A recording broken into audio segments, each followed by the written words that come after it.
As we settle in for another amazing set of sessions, I welcome you. How many of you loved the workshop you attended? Yeah, woo, they're unbelievable. How many of you loved the food that we had? Whoa! Now, I promised Wally Hop that none of you would be falling asleep, even though your bellies are filled to the brim, because the sessions are going to be so great this afternoon. Our first session is going to be a panel, and I'm going to ask the panelists to come up here and sit down while I do a little bit of business from the last session. So panel, you can come on up. And I just wanted to call your attention, Bruce Plow, when he left, referred to a website that where you could learn more about the great story he told us about KPMG. And unfortunately, the slide was blocked out, but now there it is. So write it down in case you want to get more information. But right now, you are in for a treat, let me tell you, because I have four of my most precious favorite colleagues here to do this next session. The session is called Bridging the Issues That Divide Us, and it gives us a wonderful chance, I think, to showcase some of the work that's happening and kind of issues that faculty are tackling here at Ross in the positive business space. But here's what I'm going to do. I'm going to just briefly introduce the amazing Wally Hop, and then he's going to introduce the rest of the panelists. So, Wally Hop, who sits right here, is one of the true gems at Michigan Ross. He's going to introduce the session on bridging the issues that divide us, but it's important for you to know that Wally is an incredible bridger himself. He bridges technology and operations at Ross with industrial and operations engineering. He bridges beautifully theory and practice, and is playing a key role in innovativeness around the whole Ross School, lifting all of us up around learning and design. So, Wally Hop, I'll let you introduce my other three wonderful colleagues. Okay. Thank you, Jane. I think everybody should be introduced by Jane at least once, so if you can get her to do that before you go, it'll make you feel much better. Anyway, we're here to talk about bridging the issues that divide us, which sounds kind of like a negative topic for a positive business conference, but I assure you it's not. We have three extremely talented and productive scholars here, all of whom are going to talk about the power of business to address big challenges facing humanity. So we have Achyuta Adhvaryu, who is a rising young star on the faculty of the Ross School. Ach studies developing economies from a number of different perspectives, and in particular, he's going to tell us about work he's been doing studying workforce policies in these low-income countries and how they can transform the lives of the employees and also make great business sense. So clearly a very positive business topic. Second, we have Ted London, who has taken off his MC hat and is now a scholar. And his credentials as a scholar are that he's a longtime member of the Ross faculty and also a senior research fellow at the William Davidson Institute.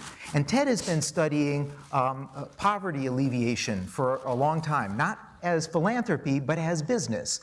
So Ted's focus in his talk, he's going to tell us about how business can target the poor as a market segment, improve the lives of the society, and again, make good business sense. So another positive business topic. And finally, we have Andy Hoffman here, who is a senior member of the Ross faculty and an extremely well-known and well-published scholar in the sustainability area. Andy's the former director of the Erb Institute and currently is the education director at the Graham Institute. Andy is going to talk to us about the power of business to make a difference on sustainability issues like climate change. Okay? So if you'll afford me just a little bit of alliteration, we've got our guys talking about power of business to make a difference on the personnel, the public, and the planet, right? So that's pretty big. That's a pretty big scope that we're aiming at.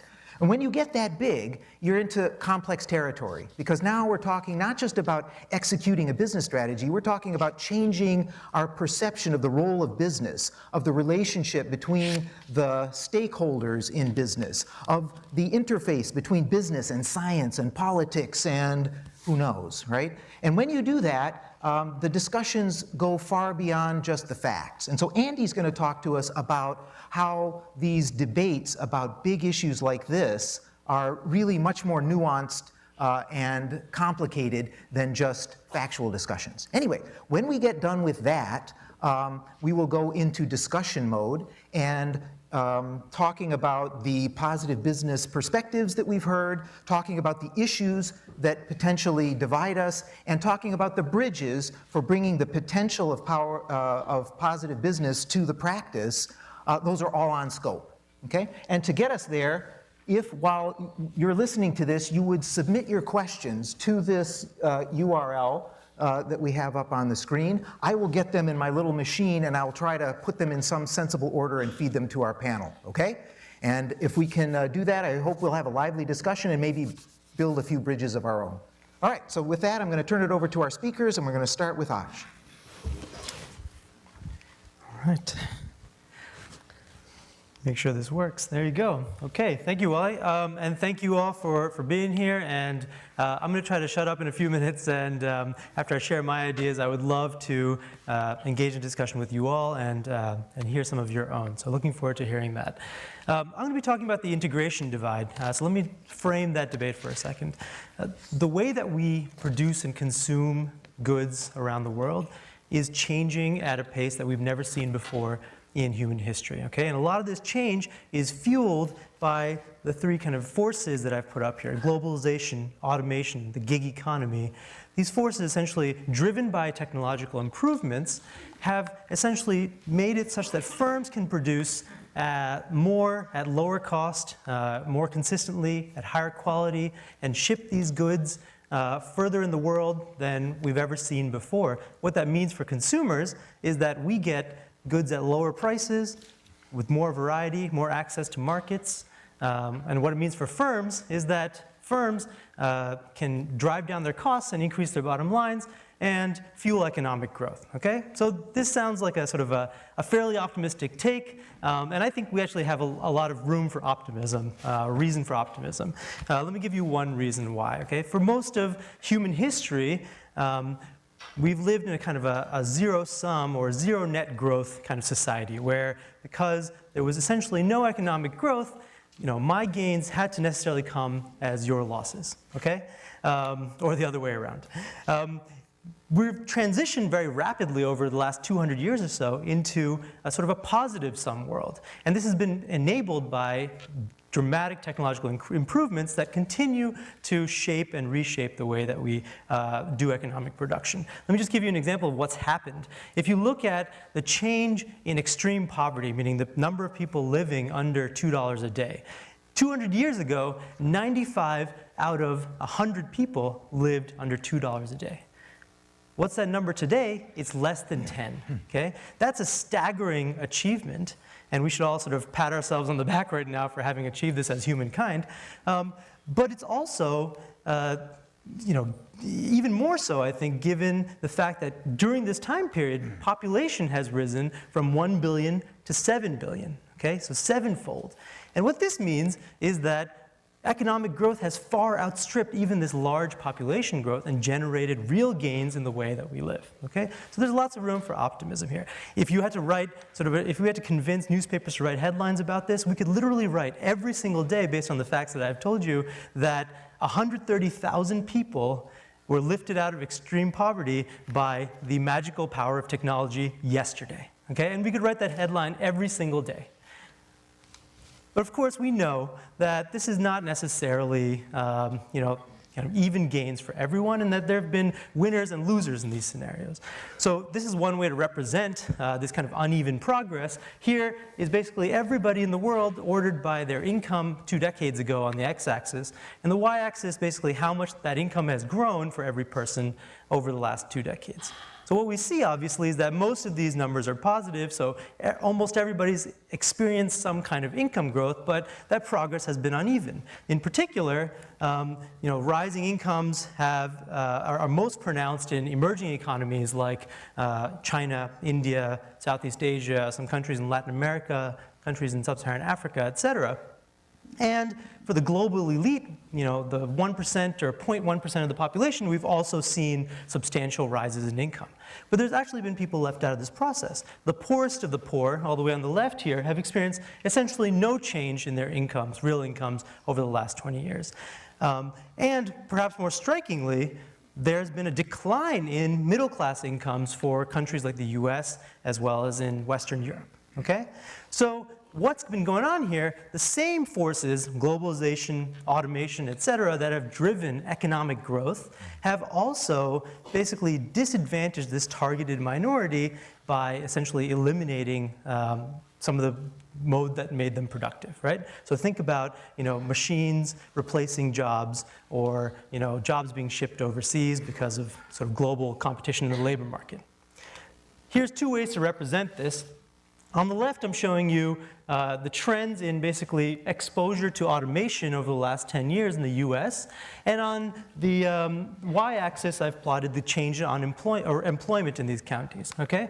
What we see here is a clear negative relationship that you all, I'm sure, are aware of. The more automation we have, the more decline in job growth. And actually, if you can see, if you peer closely at some of these names that are highlighted, you're from around here, you might recognize some of them because they're the towns around, southeast Michigan where we live, and more generally the Rust Belt. And that area has been hit the hardest, of all areas in the United States by automation. Same story goes for import competition or globalization. On the right, I'm showing you basically the influx in Chinese import competition due to China's accession to the WTO, which made it easier to export goods. And basically, that import competition has generated huge declines in employment in the counties that used to produce those goods, okay? So, when we're thinking about this, there's a clear tension, and this gets to the divide that Wally was referring to in this session, that while there's been overall gains, that we've made startling gains in living conditions and well-being over the last 200 years, and more so in the last 50 years, there's been clear losses. And of course, if you haven't been living under a rock for the last 2 years, you'll see that these themes are echoed in the media every day. One, because they're actually important, and this tension is important. But two, because I think the media is fueled by sort of this kind of narrative tension, right? That fuels readership and viewership in the media. So instead of seeing headlines like the one I mentioned about 130,000 people lifted out of poverty every day, you're more likely to see headlines like these, which basically say things like, no one's going to stop the robot onslaught, right? Which sounds a little scarier than it probably actually is. So the point of my session, now that I've framed the debate a little bit, is to think about, well, how do we change this discourse, right? How do we move past this idea that there's a tension between kind of overall economic growth and the losers of this economic growth who are actually really hurting? What I propose is kind of a simple solution, if a lofty one, and that idea is essentially that let's imagine a world for a second where we don't have winners and losers, where we kind of harken back to this positive sum environment, where my gains can actually fuel your gains, right? If we had that kind of world, we might imagine a social contract that aligns the welfare of workers and communities with the growth of businesses, okay? So put it in a sort of a more constructive way, suppose we could design programs that benefited workers who are traditionally kind of, framed as the losers in these kind of trends of automation and globalization, and then that welfare increase could actually fuel business growth, okay? Now, this doesn't seem like it's sort of an outlandish concept to you all because you're here at the Positive Business Conference, and this is sort of what you're here to think about. And of course, I'm not the first one to point this out. Employee benefits programs have, in some form or another, existed, since the origins of the organization of the firm. And these kind of manifest themselves in sort of good, bad, and what I call sweaty ways, because here at Michigan, we like our athletics, we like our sports, and more generally, health programs are actually one of the standard things that we think about when we look at a portfolio of employee benefits, okay? So what I'm going to try to do for the rest of this session is think about the following working hypothesis. How about we bridge that kind of tension, that divide, by designing and testing and implementing programs that can be good for workers and their communities, and through that benefit can generate improvements in the firm's bottom line, okay? So how do we go about doing this? Well, let's think about a theory of change. We all face constraints in our everyday lives, right? And those constraints bind to different extents for different people. So everyone faces an income or budget constraint here, and we can only spend a certain amount. That budget constraint might govern how healthy we are, what our nutrition looks like, how we spend our time. We face time demands. We face time demands in the workplace, as well as at home, devoting time to our families and children, juggling all those things. Relatedly, we have stress in our workplace and our home lives. And all of these constraints contribute to how productive we are in the workplace, right? Amongst other things. So what I claim is that when these constraints sort of bind, so essentially, for the people who, for example, have the lowest income levels, then changing the workplace experiences or the home lives of these people whose constraints are binding can actually generate large increases in worker well-being. And then that worker well-being, in some instances, in some contexts, can generate better workplace outcomes, better attendance on the job, better retention, better productivity, the things that firms care about. Okay? Economics, I admit, and I apologize for, is late to the game when thinking about this. We think about workers as an input into production, so raising their benefits raises the cost of production, okay? What I'm trying to break away from is that mentality.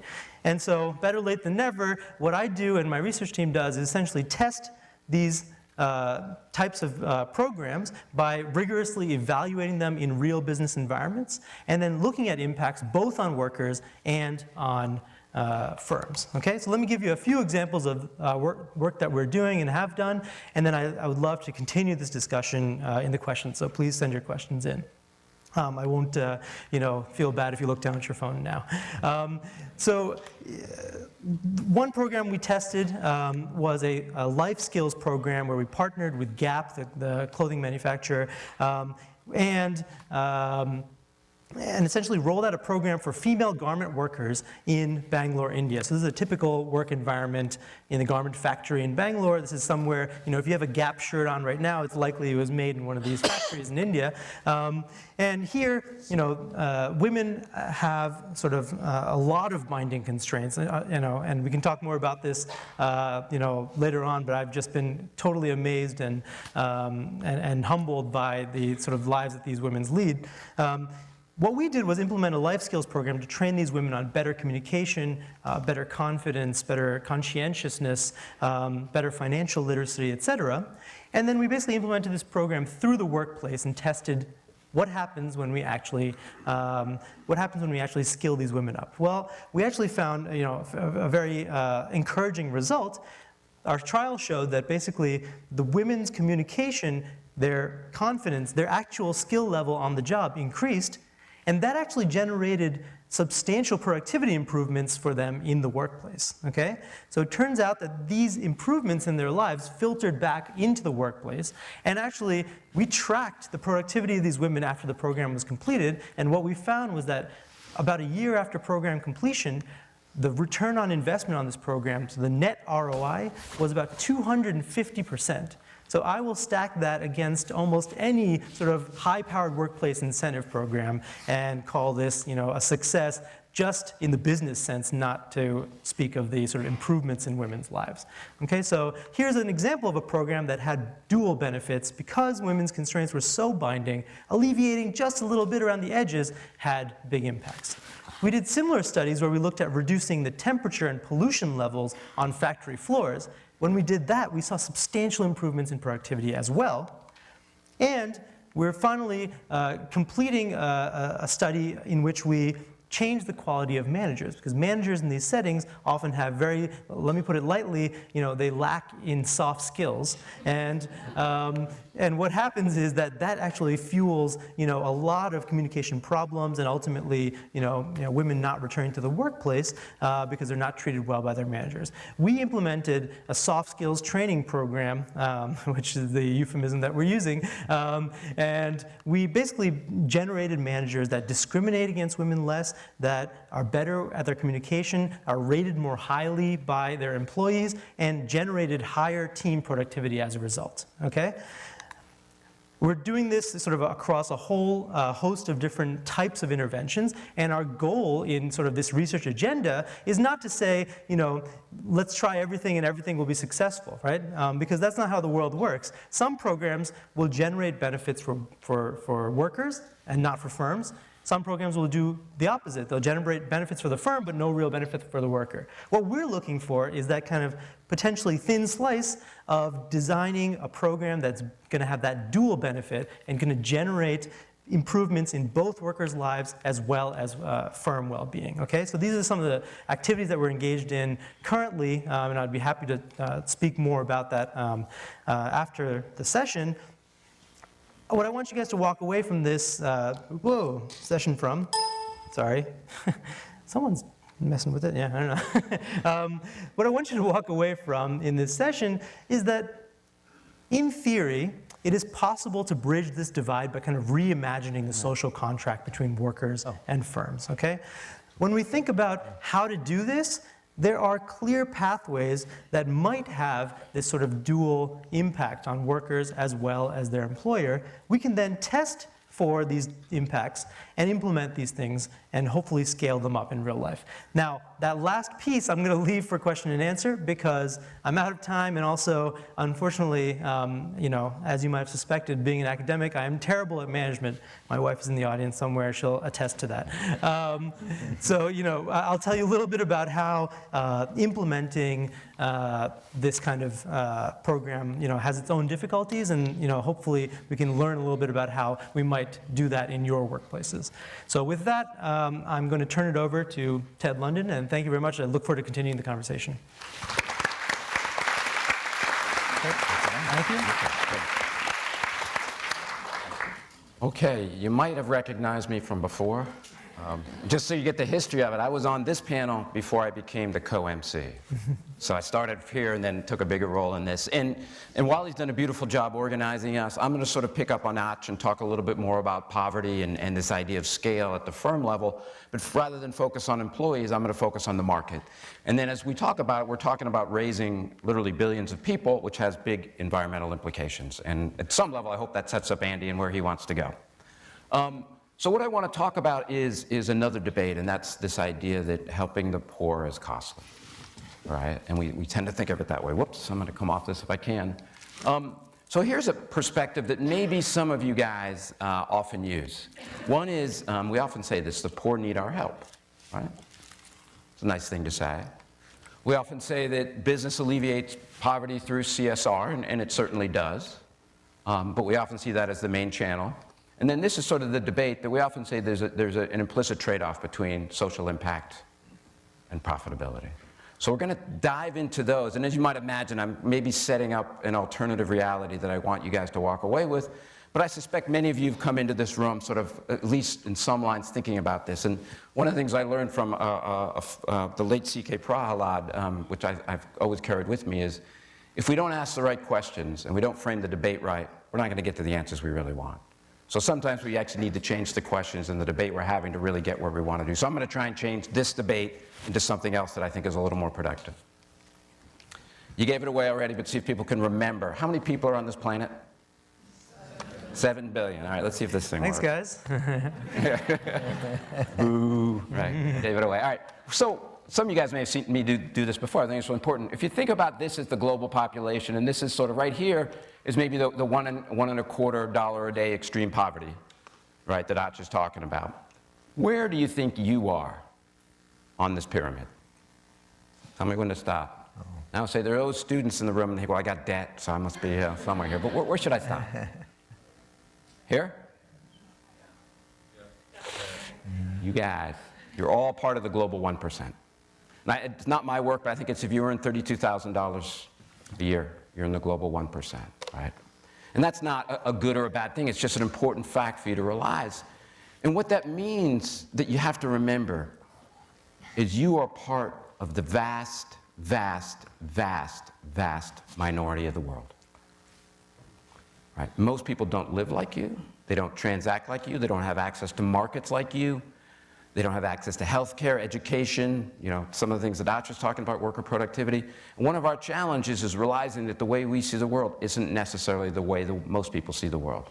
right? And we use this, and it's a very simplistic view. So instead of looking at the bottom $1.25 extreme poverty, and again, there's all kinds of ways of slicing the world population, we've tended to look at it as around up to, and it's a heterogeneous group, up to $3,000 per year, about $8 a day.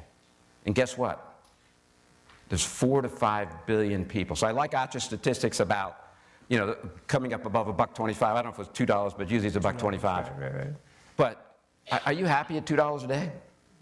Right, so we got to move people higher than that, right? And there's a huge, huge, vast majority of the population that generally is still excluded from the benefits of global capitalism, right? And when we think about impact, and we think about impact at scale, we have to start thinking about how do we serve billions of people. All right, so that's what I'm going to talk a little bit about. And why is this interesting to business? So what's business growth on average or what's GDP on average supposed to be in the developed world in the coming years? I know it goes up and down, but does anyone know on average what it's supposed to be? Supposed to be 4%? It's about 2.6%. So Andy's my chairman of the board. Andy, I'm going to match global growth with the company. Feeling good? Mm-hmm. Get my raise? So the question a lot of people have to ask is, where's the growth of the future going to come from, right? And most managers will say, my markets are not getting less competitive, they're getting more competitive. So relatively flat growth, increasingly competitive markets. Where's an opportunity? Well, I think you figured it out. So these are not my statistics, but people have looked at base of the pyramid. It's about a $5 trillion market. This is work done by the World Bank and the World Resources Institute. Not a colleague, but a friend named Hernando de Soto has done work looking at how much assets the poor hold. Almost $10 trillion, which is more than the equity in all the stock market, the 20 largest stock markets in the world. And here's a report that just came out from the the Business and Sustainable Development Commission, which is a lot of global CEOs, and they use the term global goals, but for those of you may know, that's also the Sustainable Development Goals. And they're saying if we can deliver on that, we can actually generate $12 trillion of opportunity. Right? So when we tend to think about the poor as a cost, there's a lot there that we don't see. They have a lot of income, they have a lot of assets, and there's a huge opportunity space. The challenge, of course, is doing this, right? But first thing I want you to make aware of is that there is an opportunity space. I'm going to do this quickly, but think of the cell phone. So did you know at the turn of the century, less than half of humanity had made a phone call? Right? And there were people saying, we want to provide telephony to the poor. They thought they were crazy. The first question was, one, the poor can't afford phone service. Two, they often said this, I'm afraid, the poor aren't smart enough to use phones. And three, oh, by the way, who would they call anyway? Right? But there were some pretty far-sighted people, and now, as you may know from the statistics, most of the phone subscriptions are now in the developing world. And I'll just give you an example of a company. I'm not going to go into great detail, but Celtel was founded, guess what? They founded themselves in the Central African Republic. Right? What does it say here? It says 55 million people, 300 phones. Is that a market for cell phone service? Well, look what happened. It's grown, it's taken off. They were sold to Zain for $3.4 billion. If there's any example, or the best example of sort of impact in low-income markets, it's cell phones. We can certainly do it. The challenge is, can we do it in other spaces? So what I want to do is begin to hit some of the roadblocks that may prevent us from doing this. So one of the exercises I like to do is say, can you think of 3 words that you'd use to describe the poor? So if I say, tell me about the poor, Bob Quinn, what would you say? What would be the 3 words? You don't have to do that, but for any one of you, what would be the 3 words that you would use? What would it be? Hungry. Thirsty. Resourceful. Uneducated. Stressed. Networked. It's a big group. Anyone up at the top there? You guys you can't escape this. Well, I can't see you guys over there. Sick, right? Innovative. All right. I only have a little bit of time, and I'm being timed here, so I have to be careful. Have you thought about it as colleagues, partners, and advisors? Guess what? The poor, if we got a group of 400 poor people in a room, on average, they'd be just as smart as the 400 people at this conference. And we tend to solve problems for the poor. We want to help the poor. We have to solve problems with the poor. And until we give them the respect they deserve, we're never going to solve the problem. But we tend to go in with, we're the rich people who know what to do. We're here to help you. What role does that put us in? The expert, the teacher. And then what role do they become? The student, the learner. And we've created a very odd dynamic where we've lost half the intellectual power in doing something. So one of the things we've got to do is make sure that we're going in with the right framing. Again, remember, I'll come back to that first frame I had. Why now? Why is this? Why do we care so much? And Ach gave a hint that we're seeing a little decline in certainly extreme poverty, but the level of people that are impoverished, we haven't made the impact that we want to, hence the evolution from the Millennium Development Goals to the Sustainable Development Goals. So what's the global population now? We just had this. You guys got to be with me at least for 10 minutes, right? What is it? Where's it going? It's a little bigger than it was. 9 billion, give or take. No one knows, right? So think of a person, there was at least one person in this room, I'm absolutely confident, was born in 1963. When that person was born, there were 3.2 billion people on this planet. When that person hit 50, which wasn't a great year, I mean, great. For some of us, it's a milestone of different things. But in 50 years, 4 billion people were added to this planet. Most of them in what we call the base of the pyramid. If we talk about this person living to that ripe old age of 87 or hopefully longer, population has tripled, 6 billion people on this planet. That's why now. And certainly the development community is sort of saying, wow, we're going to really have to figure out how to deal with this. We've got a problem now. We've got 4 or 5 billion people that we really need to serve, and it's only going to grow by another 2 billion. What are we going to do? So without going into a lot of detail, if you begin to look at what's going on with the Sustainable Development Goals, the real emphasis now is not poverty or companies as a source to fund development. So we're not trying to get them to pay for development programs. We're actually trying to get them to engage in the power of the enterprise, so they become a player in development.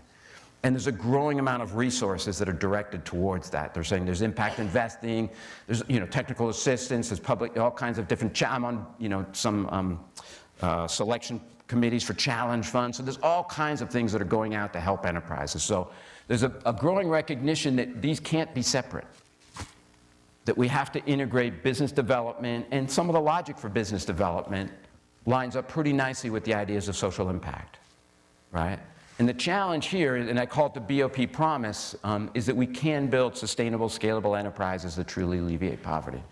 And one of the things that we have to recognize when we are at an event like this, and what we want to move you from is not should we do it, but how can we do it better?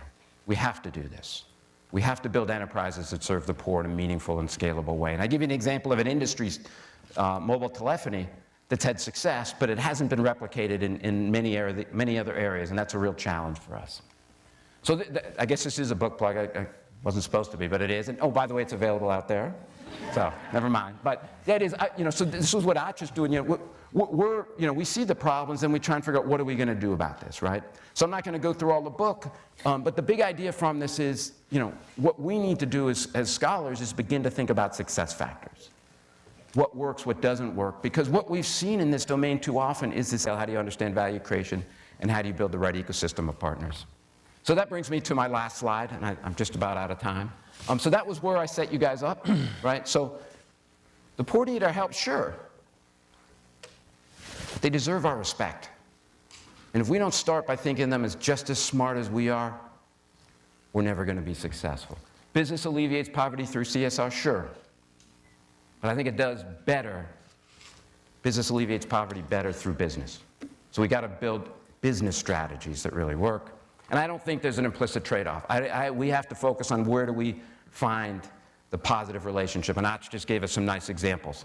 If you can increase well-being, you're increasing value for the workers, you're going to get some of that return. So it's not so mystical. The challenge is really understanding the value links and how do you go about doing it. And then as we go through this process, I think we have to be more professional in the way we go, and beginning to provide all of you the tools and frameworks you need to be successful in this space. And I think that's part of the role of academics in a business school, is to help, in my view, we've done that great in the top of the pyramid. We still have room to go, but we have a long way to go in base of the pyramid. So stop there.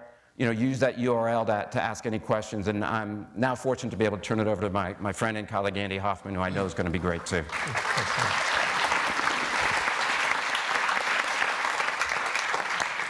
Well, good afternoon, everybody. I'm a firm believer that in a talk, you're supposed to tell the audience what you're going to tell them, and then you tell them, and then you tell them what you told them. And so that's what I'm going to do to you today. My talk is going to be in 3 parts. The first and last part are going to be in the form of a story, and in the middle, I'll give you the guts of what I want to talk about. The story that I want to open with is this. About 7 years ago, I got a call from the development office here at the University of Michigan. My work is in the area of business sustainability, and they had a potential donor who was interested in giving money because you're interested in business sustainability. The only time I had free was 7 o'clock in the morning, and we met on the 6th floor of this building, right up here. And I showed up, cradling my cup of coffee, still half awake, and I approached the room, and the potential donor sitting across the table, the development officer to the right. And before I sit down, the potential donor starts the conversation by saying, "I think the scientific review process is corrupt." That woke me up. I sat down and I said, "What do you think of a university based on that system?" He says, "I think that university is corrupt as well."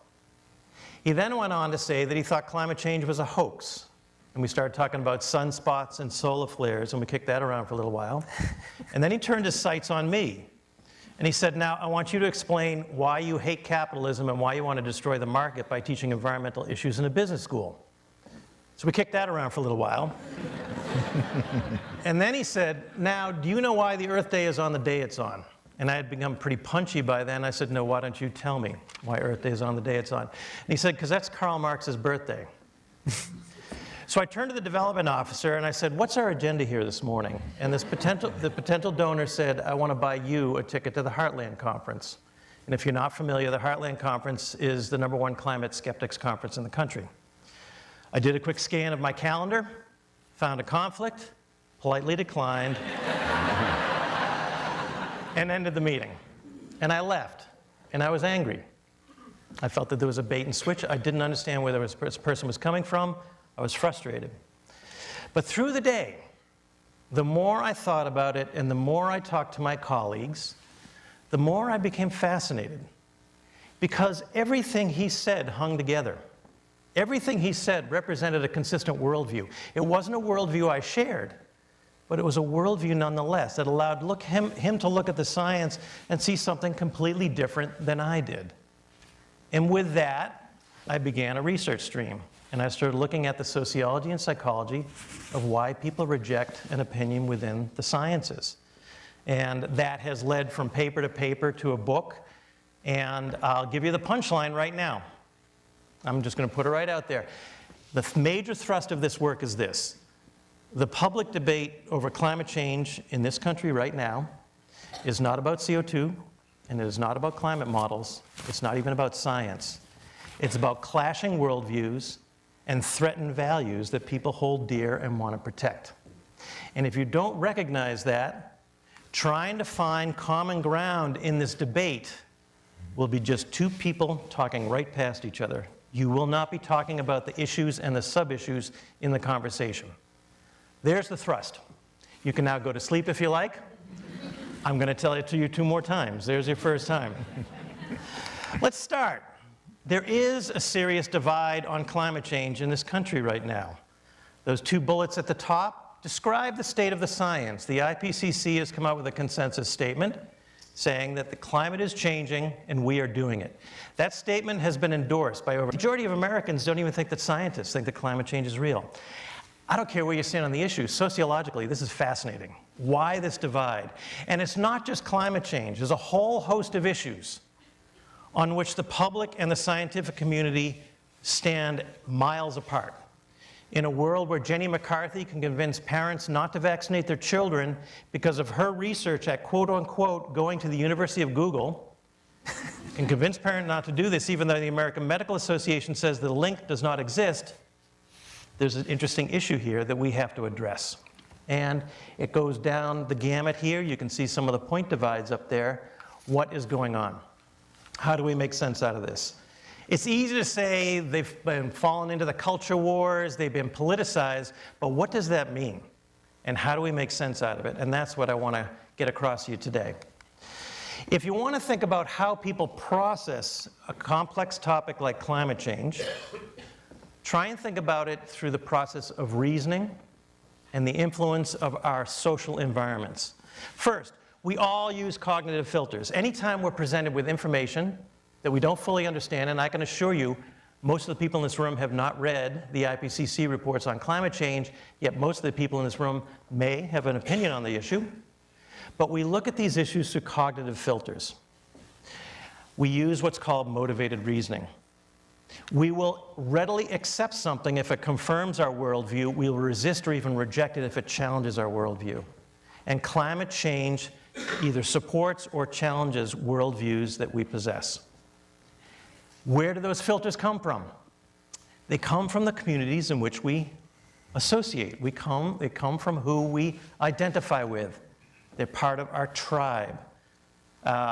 Who do you see as a respected source of information? Fox News, NPR. Surveys show increasing viewership of Fox News, decreasing belief in climate change, increasing listenership of NPR, increasing belief in climate change. Who do you trust on these issues? Al Gore, Rush Limbaugh. One of those names may create a reaction within you that I won't trust a word that person says. And that is a part of this debate. That is what we have to figure out and understand is going on. Once we connect that idea, that how you stand on a particular issue like climate change, once it connects to your cultural identity, it can overpower scientific reasoning. Because that process of using that cultural filter is very emotional. Jonathan Haidt did a lot of work on this, that when you're presented with information that's new, complex, your emotions kick in really fast. And then your reason comes in a distant second. Your emotions reach a conclusion. Your reason now tries to support that conclusion. And that's the way many of us make sense out of issues around us. It would be unfair not to have a conversation about this without including the fact that our political economy creates inertia for change. Climate change threatens powerful political and economic interests that have confused the debate. But this is what's at play. This is how we gather information. This is how we make sense out of it. Max Weber, at the turn of the century, a sociologist, described it that we get through life by activating black boxes. I turn on my car, I have no idea how it works. It gets me where I want to go. I get on a plane, I have no idea how it works. It gets me where I need to go. And if I had to open every one of those black boxes, I'd become an emotional and psychological cripple. I wouldn't be able to get through my day. Well, most people don't open the black box of science. So they gather information from Rush Limbaugh, or the friend down the street, or their local mayor, or their local pastor. And that's how we make sense out of these issues. So, once our minds are made up and our position aligns with our cultural identity, the absolute worst thing you can do is hit them with more scientific data. And that's what we all do. You don't believe in climate change? Let me whip out my PowerPoint deck. I will now educate you. And what that person is hearing is getting them to dig their heels in even harder, because they're hearing something else when they hear climate change. And so they are distrusting the message for a number of different reasons. I want to walk through 4, and then I'll wrap up. First, they distrust the messengers on climate change. Who are the 3 primary messengers on climate change? They're environmentalists, Democratic politicians, and scientists. And a major portion of the American population right now distrusts 1, 2, or all 3 of them. We do not debate people's ideas anymore. We question people's motives. And that's what's at play. There's an expression among climate skeptics that environmentalists are watermelons. They're green on the outside, they're red on the inside. They're socialist, borderline communist, and they're trying to control your lives. That's how they view environmentalists. So anything an environmentalist says, they don't believe. Well, if these are the primary spokesmen and people won't trust the primary spokesman, then we need to find other spokesmen, other what I call climate brokers. I want evangelicals to hear it from evangelicals, people of their tribe that they trust. I want to hear business people hear it from business people. I want the farmer in the Michigan hear from the farmer down the road or in the local Kiwanis Club. I think 2 primary spokesmen we need to come forward, 2 primary brokers that we need to come forward are from the market and from the political right to start to shift this debate. Second, they distrust the process that created the message. As my potential donor that started this talk, he didn't trust the scientific review process. A lot of people do not trust the United Nations, and it's a very hot topic. So how do you get over that? Well, there is a strong correlation between a belief in climate change and a recognition that there is a scientific consensus. That's the data point I told you at the beginning, that more than half of the American public doesn't believe that scientists believe this is real. There's the sweet spot. I never get into debates over science with people. I will say 200 scientific agencies say this is real. Surveys of scientists say this is real. The literature says this is real. What do you know that they don't know? And I try and get across to them, there's a consensus among the scientists. And you have to separate the problem from the solution. A lot of people say, I don't believe in climate change because I don't want to see a carbon tax. Two separate things. Third, they distrust the message itself. How many people have seen that movie, The Day After Tomorrow? The absolute worst movie for communicating climate change. The idea of Manhattan underwater with glaciers moving down Madison Avenue, people shut down. People think the world is a nice place. I do believe this conference will go wonderfully. It will end. The sun will set tonight. They will rise tomorrow. Everything will be great. And when you have these doomsday scenarios, people shut down. People describe the climate alarmist scenarios as climate porn. It's titillating, it's meant to excite, and it's totally false. And so avoid that. And belief in God. For a lot of people, belief in climate change is a threat to their belief in God. I got heckled one time with someone holding a Bible saying, read Genesis. God promised Noah he would never flood the earth again. The seas cannot be rising. If that doesn't drive home the point that this isn't about science, I don't know what will. And if you hit that person with the PowerPoint deck of the latest IPCC report, you're missing the point. And that's what's on the table. So you need to find broker frames. When I teach sustainability in a business school, I don't talk about carbon loading. I don't even talk about corporate social responsibility. I talk about operational efficiency, consumer demand, cost of capital. I put it in a language that my audience will understand. And it works. It gets the point across. Third, they distrust the solutions. If you do advocate for a carbon tax, you are advocating for a very intrusive government program. And if you haven't noticed, the scale and role of government in our society right now is hotly contested. And so that plays into this debate. And then you might say we need a carbon tax on the global scale. Who should do that? Well, maybe the United Nations. And if you haven't realized the landmine I just stepped on there, we've got a problem. What do we do about that? Well, you move beyond the negative, first of all. Too many environmentalists just focus on the negative, do this, or doomsday is on its way. That doesn't motivate people to act. Most inspirational speech of all time is not called I have a nightmare, it's called I have a dream. And that motivates people to move. And focus on American ingenuity, that we can solve this. So there's the thrust. You think it's about science. You hear climate change, you hear it's about science, but it's all those things on the left. It's distrust of the messengers, it's distrust of the message, the process, the message, and the solutions. There's the thrust. I'm going to wrap it up with my one vignette. I'm going to do this really fast. So, after I met with my potential donor, who, by the way, never gave us any money, I wrote an article just to get myself started, lay down the theory. And I had two vignettes, or two anecdotes in there that were really kind of throwaways, but the editor asked me to leave them in. One, cigarettes and cancer. For decades, scientists said that cigarettes cause cancer. For decades, the American public rejected that. Over time, we had a shift in our culture, where we now accept that cigarettes cause cancer. How big is the culture shift before us on climate change? My second anecdote was slavery and abolition.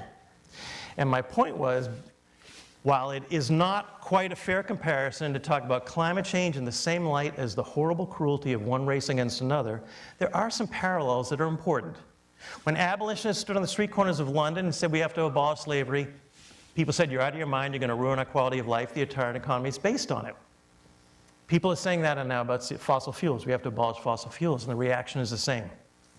And then I would ask you, can you imagine a day where we will look at the emission of CO2 with even remotely the moral overtones that we look at slavery? I'll bet you can't. And that's how big the culture change is before us. I wrote the paper, went out, journal Organizational Dynamics. I'm sure none of you have ever heard of it, much less read it. And then the New York Times picked it up. And then Scientific American, and then Time Magazine, and I'm a public intellectual, and I'm thinking, wow, this is really cool, I'm really liking this. And then a friend emailed me, and he said, I see Mark Morano is taking his hits at you. And I said, who's Mark Morano? And he said he used to work for James Inhofe, he used to work for Rush Limbaugh. He has a web page called climatedepot.com, and I really think you better go look at it right now. And so I did, and there it is. And there's my picture on the bottom right, and there's Adolf Hitler's picture on the bottom left. And in the middle is the entire coverage of my article, Climate Skeptics are the Moral Equivalent of Those Who Defended Slavery, and there's my email address. And so the emails start coming in. I now have a folder for hate mail, which I get quite regularly.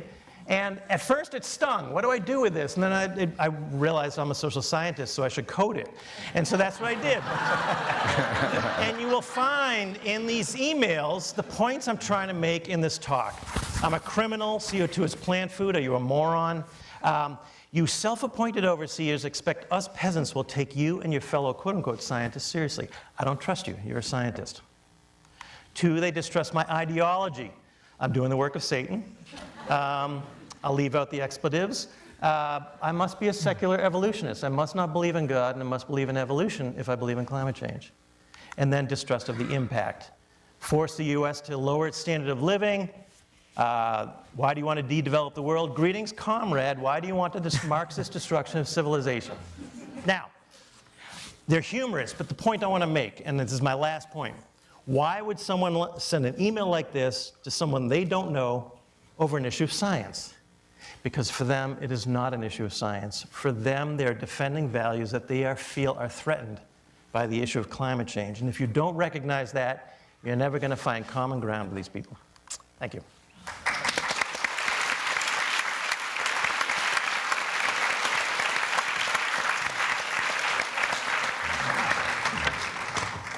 Okay, well, we've heard from our speakers, and now it's time to grill them. I've got a number of questions from you all, and if you haven't sent in questions but you have them, please go ahead and submit them. I'll still continue getting them. But just to fill you in about what we're seeing here, we're getting a lot of sort of how and what kinds of questions, but they're at 2 different levels. There's sort of the how do we get some kind of consensus about what we should be trying to do here, and then there's a bunch of questions about how do we do it given that we want to do it. Now, in this room, we're kind of, of similar mind. You're at a positive business conference, for crying out loud, and so a lot of you are sort of willing to go past the first question to the second one of course we want to do this, let's figure out how. But I'd like to probe a little bit about the first one, about how do we get to some level of consensus. So for Ted and Ach, the question you raised, Andy, was one in which there's tremendous consensus on the scientific side, but a great deal of debate within the public. In the area of poverty alleviation, or in the area of balanced economics, the perspective you have, is there scientific consensus there? Do economists agree with you? Do economists agree with you? Do we have that to draw on to achieve consensus, or where do we stand? So I'll try and answer the question, and I think we face, and I like the way Andy's talked about the worldview. People see the world differently, and one of the things I was trying to get you to think about is the world of poverty differently. And our worldviews are political, but they can also be just the way we just don't think about things, right? And to some degree, a lot of the barriers that we run into there's a little bit about worldview, but there's an awful lot about metrics and what people are measured on. And what of course you find is that you deliver on what you're measured on. And what you find a lot in development in corporate world is a short-termism. And when you want to create markets and create enterprises, it's about innovation. So one of the things I talk a lot about is, do companies think beyond quarter to quarter? And everyone's like, no. So I say, okay, well, what's the biggest expense of a pharmaceutical company? R&D. What's the easiest way to save money? Cut R&D, right, in a quarter. So companies do think long-term. They do think about investment. But we have to change the mindset, not just about technologies, but we also need to invest in markets. And the same applies to the development community. They say, we really want to work with companies. And then they say 2 things. One is, all this, you have to go to scale in 2 to 3 years, because that's what we're measured on. And the second thing they say is, we love to work with companies as long as they don't make a profit, because we don't want to support companies making a profit off the poor. And my response back to them is, why are you saying that? Because we do that all the time in the US. I used to work for the Small Business Administration. I ran a small business development center. And guess what? We provided free of charge services to small businesses. The SBA guarantees bank loans. We've done a lot of work with Walmart, and they do a lot on working with smallholder farmers, which we're interested in. But guess what? Do you guys know food stamps, SNAP? Right? You know who the #1 recipient of food stamps is as a company? I gave it away, or Walmart. They make millions, billions of dollars serving the poor. We don't have a philosophical problem with that. But when it comes to low-income markets in the emerging, or low-income markets in emerging countries, we have a huge problem. So our ideologies, our mindsets, and our metrics really hamper us. And I don't think the science, it's too nascent, but there is these other pieces that are really dividing us. No one would say, well, we don't want the poor to be raised up, but then there are just an awful lot of barriers that we don't seem to be able to cross. So to simplify it, take it over to you, Achy. If the methods you described generate an ROI of 250%, then I don't need, every economist agrees that one should do that, right? An economist would say that's already happening, it's automatic. But it's not already happening. Right. Why would you say it's not? Yes, that's a good question. Just to build on what you're talking about, Ted. I mean, I think there's a framing issue, and I encountered this when I present. I gave a kind of description of this paper with regard to the program that we did with GAP, which I told you a little bit about, to the sort of positive business folks at Michigan about a year ago, and there I basically framed it as I framed it to you all, basically this program that enriched people's lives and also kind of filtered back into productivity. When I give this seminar, to an economics audience, basically I don't even say the word CSR. I basically say this was a soft skills training program, and here's the ROI on the program, right? So there really is a sort of a framing kind of disconnect, even across the narrow hallways of Ross and of other academic environments. So that's not even to say there's an even broader framing debate that needs to occur when you actually go pitch this thing to firms. But to address the point about if this thing is so profitable, why hasn't everybody sort of adopted this kind of program already? I think there's two main barriers. One is the product and the other is informational. So the product barrier is actually lots of soft skills type training programs, life skill programs exist out there, but they just don't work that well. And so you need a really good product and really good delivery, just like, you've got bad soda pop and good soda pop, and, the good stuff wins out in the marketplace. So there needs to sort of be a market for this product, and then sort of like the best stuff will sort of float to the surface. The other barrier is informational, because often firms don't even know that these types of inputs might actually generate productivity increases, and this goes towards implementation. If you can convince firms that these inputs actually matter for things that they care about, quarter to quarter, or their bottom lines, then you can actually generate, a meaningful take-up. Most of the time, when we did these temperature and pollution reduction studies, I spoke a little bit about firms essentially basically said, I don't understand what you're quite doing here. Yeah, I know it's hot in the factory, but why does that matter? And we said, well, look, we lowered the temperature by 2 degrees, and that boosted productivity by 10%. And that was not a connection that was made. So there are informational frictions that just prevent firms from actually adopting. Okay. So we have this discussion at the sort of technical level of what works and so forth. But Andy, you clearly touched a nerve here by saying that the conversation may really be about values. And somebody challenged us here to ask whether or not we have the conversations about values. How many conservative opinions do we have represented here in the mix at the University of Michigan? Are we having conversations about values? And if we're not, how do we get there? That's a very good question. We are part of a tribe, and the university is a tribe, and as much as many professors don't like this said, it is a liberal tribe, both in perception and reality. Surveys of faculty show that liberals outnumber conservatives 4-to-1 in law schools. That's the closest ratio, all the way down to 18-to-1 in history departments. A conversation has been engaged. But I bristle at the idea that if the scientist is liberal, the science is liberal. There is a scientific method and a peer review process. I think that logic would be the same as saying most farmers are conservative, which is a fact. That doesn't make my food conservative. So I do think that we have a process in place that is designed to take a political bias out of our work. Can't you follow up on that? Go ahead. So I mean, I was curious when you were speaking, and I think, I've thought about this as well. Think about the scientific process when it comes to testing the effectiveness of pharmaceuticals, right? We know that there is sort of a clear sort of political economy story that motivates, who gets money for certain randomized controlled trials and where that money comes from, and then what trials end up, succeeding and failing, and which, medicines are recommended in doctors' offices. Mm-hmm. And so, that does sort of give me pause and cause me to have a little skepticism when doctor says, I recommend this medication over this one. I'm thinking, where'd you get that evidence? Even if it was from a trial, I'm not sure I believe it. And then you can extrapolate and say, and I'm like the sort of, I love the scientific method. Like everything I do, I try to do in the most rigorous scientific way possible.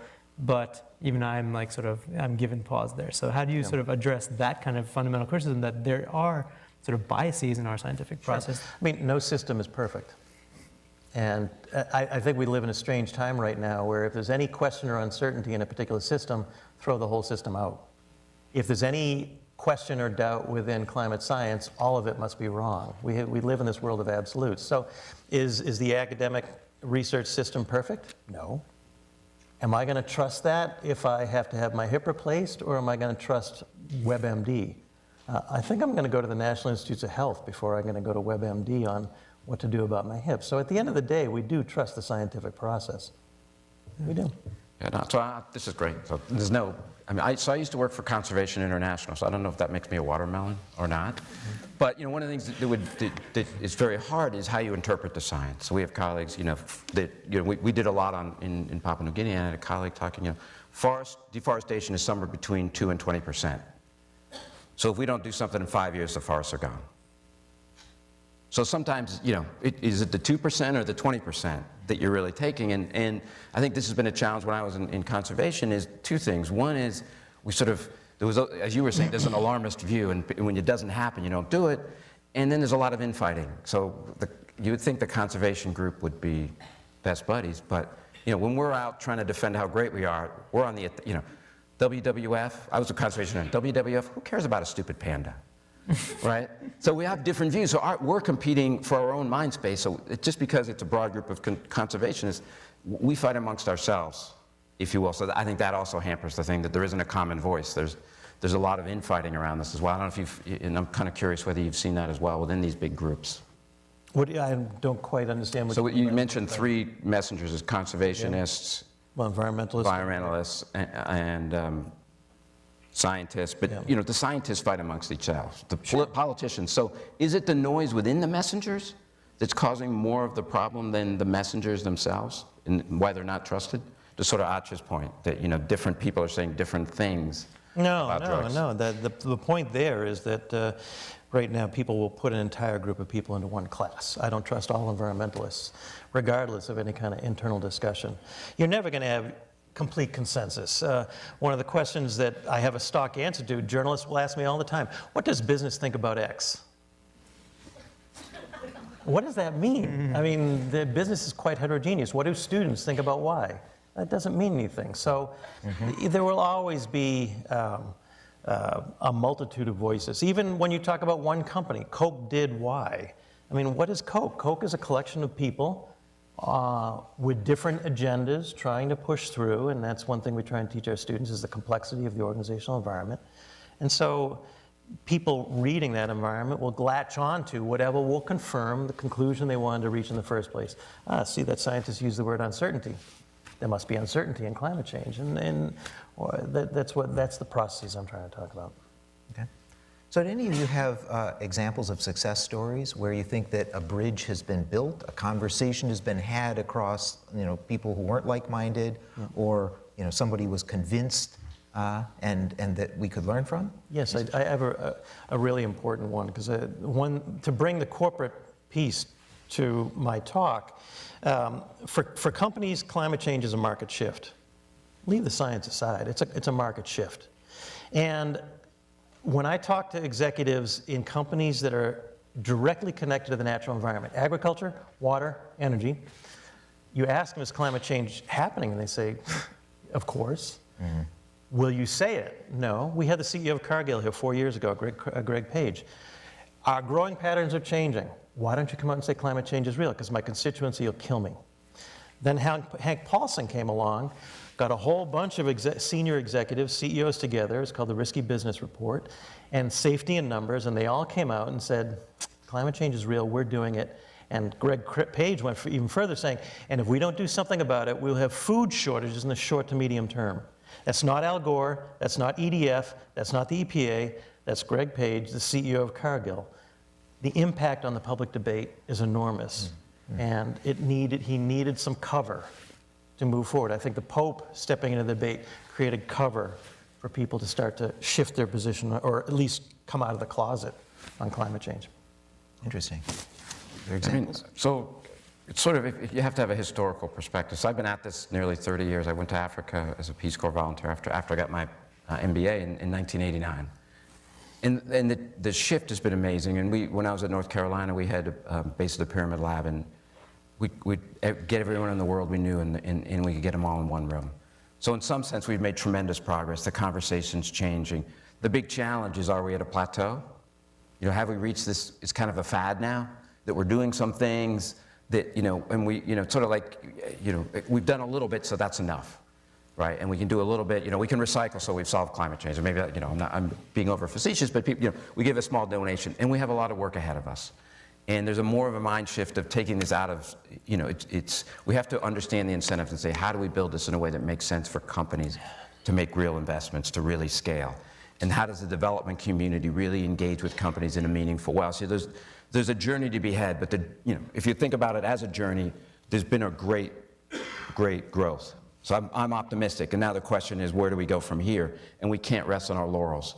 We got to keep pushing, and like I said, we've got to professionalize this in some more significant ways, or we're gonna sort of tap out.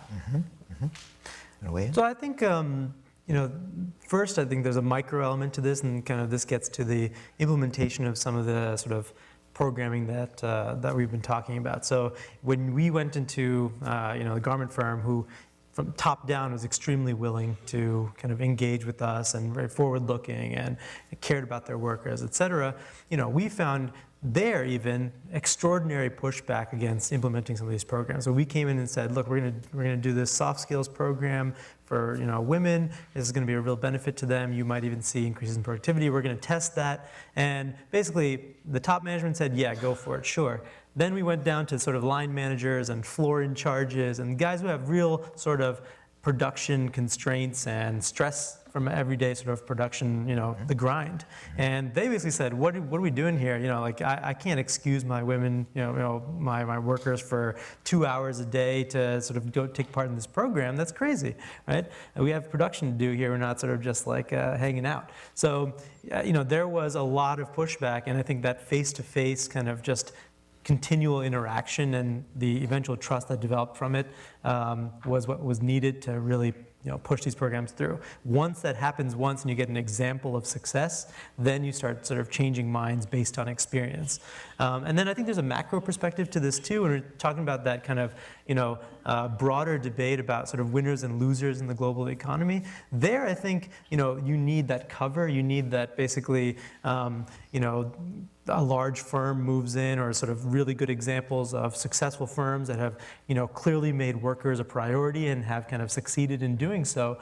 Those things are, you know, really important for the smaller sort of players to say, okay, you know, if X firm is doing this, then I know sort of I can benefit from it too.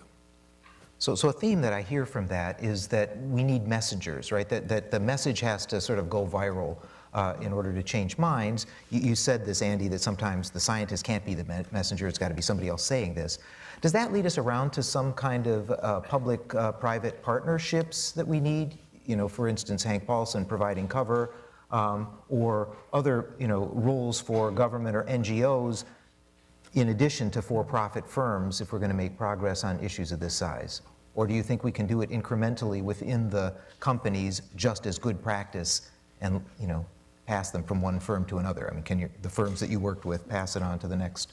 No, you know what? I think, generally there are sort of trade guilds and things like that, but it's actually really hard to get, individual firms to adopt unless you really have that messenger going in and basically advertising and, pushing for this. I think public-private partnerships work. The other thing that works is sort of just let the market generate these products. So for example, in our case, Gap spent a lot of money developing this, what turned out to be an extraordinary program.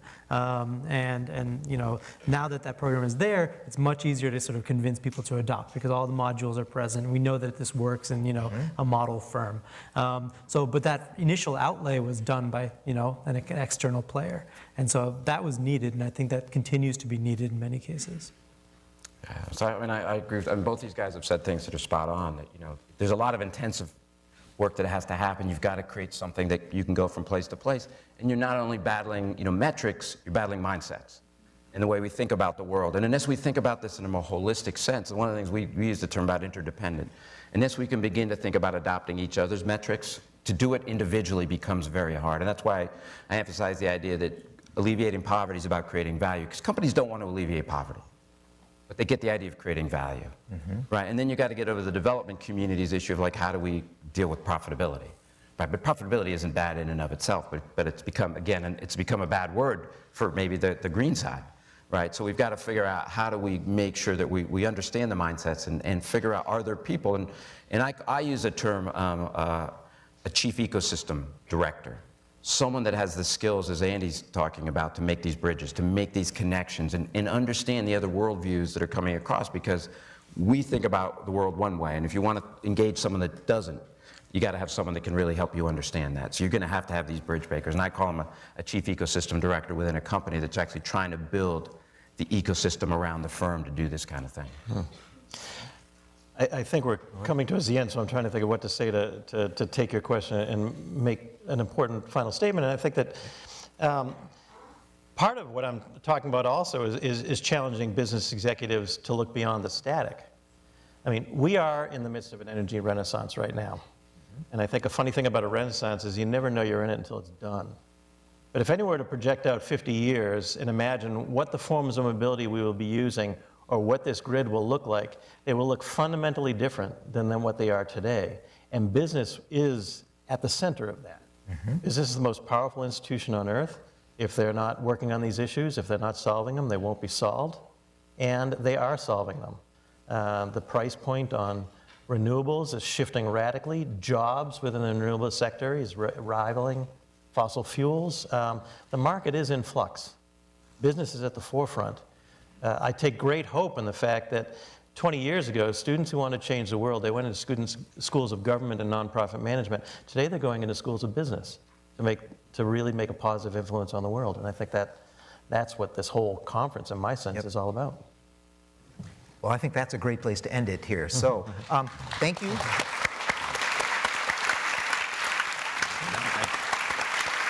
We have books outside in case anybody's interested in reading more. Both Ted and Andy have books in the display. So, and I just wanted to add my personal thank you, and there will be books for you. But I also wanted to direct you to the beautiful pictures that are being built. I mean, from 4 people speaking spontaneously, what is being created, Rana, is just gorgeous. But I also want to just leave you with one word, and that word is courage. And I will say that I am so fortunate to be part of this school with these 4 courageous men. And there are lots of other courageous people, but Wally, because he, besides being an awesome researcher, really was the person who brought, with the former dean's positive business, to Ross in a serious way. And he has been a really important steward of that and sort of building this and this school. And then my 3 amazing colleagues, to do the kind of work that they're doing takes a lot of courage and a lot of perseverance. And I, for one, am very grateful to all of you. So thank you. And we have refreshments. Come back at 3:45. So Wally, one